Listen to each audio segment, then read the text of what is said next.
Good morning students. पिछली class के अंदर हमने नागरिकों की स्वतंत्रता पर जो खतरे हैं उनमें इंटरनेट और वैश्विक संचार तकनीक जो है उसका अध्ययन कर लिया था। आज हम इसी क्रम में आगे हमारा जो नेक्स्ट टॉपिक है राजनीतिक सिद्धांतों को व्यवहार में उतारना, उसका अध्ययन करेंगे। देखो, राजनीतिक सिद्धांत जो है उसमें अनेक प्रकार के सिद्धांत होते हैं, जैसे कि स्वतंत्रता, समानता, धर्मनिरपेक्षता आदि का अध्ययन जो है वो राजनीतिक सिद्धांत के अंतर्गत किया जाता है। लेकिन अगर अपन देखें तो ये जो सिद्धांत हैं, इन सिद्धांतों को पढ़ना ही आवश्यक नहीं होता है, बल्कि इनको व्यवहार में लाना जो है वो भी अति आवश्यक है। इनको व्यवहार में उतारना जो है वो ज़्यादा आवश्यक होता है। जैसे कि सबसे फर्स्ट जो हमारा सिद्धांत या हमारा मूल्य है वो है समानता। देखो, समानता में क्या है, अगर आपको पता है कि अगर अपन मैथमेटिक्स सब्जेक्ट की बात करते हैं, गणित की बात करते हैं, तो उसमें किसी भी वस्तु की एक सर्वमान्य परिभाषा होती है। सर्वमान्य परिभाषा मतलब सभी लोग जो है वो उस परिभाषा से सहमत होते हैं।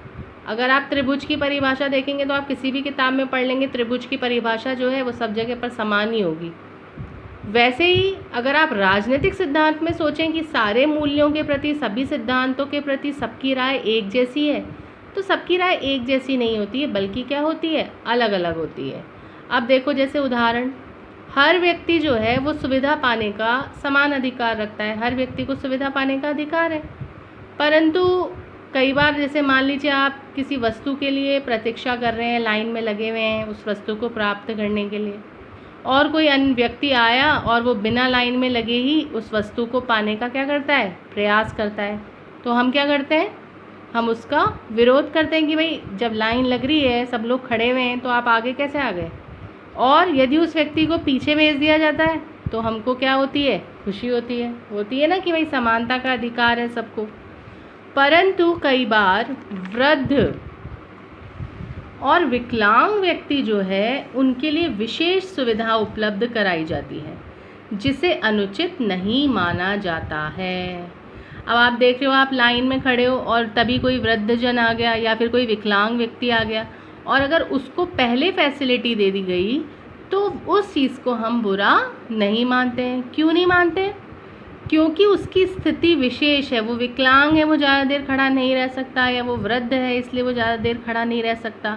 तो अगर उसको विशेष सुविधा दे दी गई तो इसको समानता के अधिकार का उल्लंघन नहीं माना जाएगा। ठीक है। नेक्स्ट है प्राथमिक शिक्षा पाने का अधिकार। देखो, सरकार जो है वो समय समय पर बहुत बार ऐसी नीतियाँ बनाती रहती हैं जिसमें कि 6 से 14 वर्ष के जो बच्चे हैं, जो बालक बालिकाएं हैं, उन सबको शिक्षा पाने का अधिकार प्राप्त हो। और सरकार ने ऐसी नीतियाँ बनाई भी है। लेकिन अगर अपन देखें तो सरकार तो प्रयास करती है, लेकिन जो माँ बाप हैं, माता पिता हैं, वही लड़के और लड़की की शिक्षा में क्या करते हैं, भेदभावपूर्ण व्यवहार करते हैं। वो क्या सोचते हैं, अरे लड़की को पढ़ा करके क्या करना है ना, वो तो चली जाएगी शादी हो करके, उसको क्या पढ़ाना है ना। ग्रामीण क्षेत्र जो है उनमें भी यही सोच है कि अगर शिक्षा प्राप्त करेगा, अपना समय बर्बाद करेगा, उतने टाइम में तो क्या है, कुछ मजदूरी करेगा, तो परिवार की स्थिति जो है वो थोड़ी उन्नत हो पाएगी, कुछ कमाएगा धमाएगा उस टाइम पर, है ना। तो इस कारण से सरकार ने ये नीति बनाई कि 14 वर्ष से कम आयु के जो भी बच्चे हैं, जो भी बालक बालिकाएं हैं, उनको काम पर नहीं लगाया जा सकता। अब जब वो काम पर नहीं लगेंगे, उनको काम करने का उन्होंने राइट नहीं दिया कि इतने छोटे बच्चों को आप काम पर नहीं लगा सकते हो, तो वो शिक्षा ग्रहण करेगा। तब तो भाई माता पिता को कोई ऑब्जेक्शन होगा ही नहीं। क्यों नहीं होगा? क्योंकि काम करने का अधिकार तो है नहीं। छोटे बच्चे जो हैं, 14 वर्ष से कम उम्र के बच्चों को काम पे नहीं लगा सकते, तो वो शिक्षा ग्रहण कर पाएंगे। तो सरकार जो है वो समय समय पर अनेक नीतियाँ बनाती हैं, और उसी में ही एक नीति जो है वो है प्राथमिक शिक्षा पाने का अधिकार। ठीक है। नेक्स्ट जो आपका टॉपिक आता है वो आता है, हम राजनीतिक सिद्धांत क्यों पढ़ते हैं, या हमें राजनीतिक सिद्धांत पढ़ना क्यों आवश्यक है।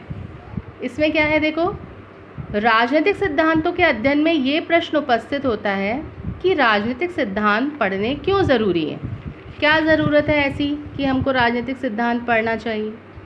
तो राजनीतिक सिद्धांत पढ़ना इसलिए ज़रूरी है, अब आप ये भी पूछ सकते हो कि हम क्यों पढ़ें।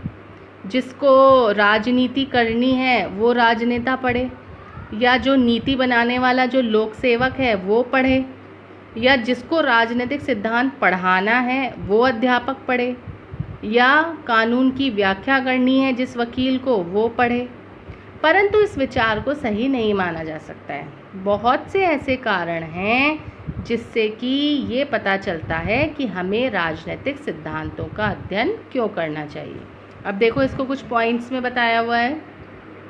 फर्स्ट पॉइंट है, ये सिद्धांत हमारे लिए उपयोगी होते हैं, क्योंकि अभी मैंने आपको जितना भी बताया, वकील है या अध्यापक हैं या राजनेता है या लोक सेवक हैं, आप भी क्या है भविष्य में इन पेशों में से किसी भी पेशे का चुनाव आप भी कर सकते हो। तो जब पढ़ेवा आपने ये पढ़ा होगा तभी तो आप भविष्य में वो चीज़ चुन पाओगे। आपको पता ही नहीं है कि राजनीतिक सिद्धांत होते क्या है इन चीज़ों में, तो कैसे कुछ कर पाओगे।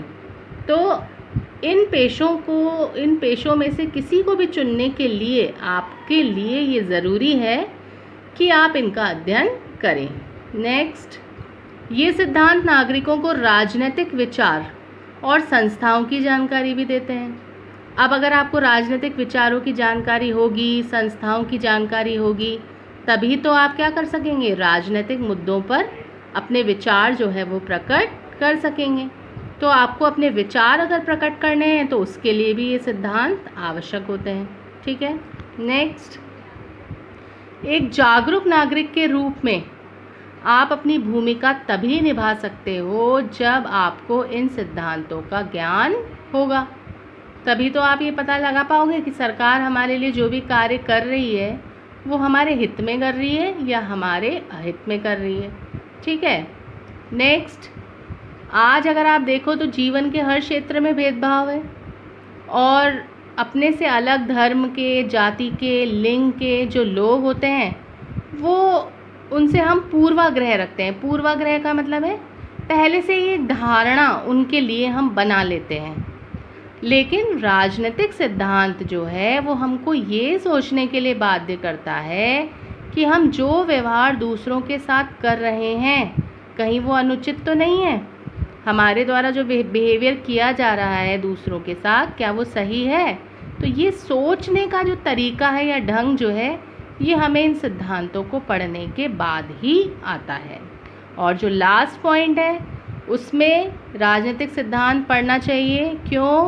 क्योंकि इसी के माध्यम से जो छात्र हैं वो सही गलत, उचित अनुचित में भेदभाव कर सकते हैं और न्याय और समानता जैसे विचारों के बारे में सोच सकते हैं, सभी के हितों के बारे में सोच सकते हैं। तो ये जो पॉइंट्स हैं इनसे ये पता चलता है कि राजनीतिक सिद्धांत पढ़ना छात्रों के लिए आवश्यक है। तो इस टॉपिक के साथ ही आपका ये चैप्टर जो है वो भी समाप्त होता है। Thank you.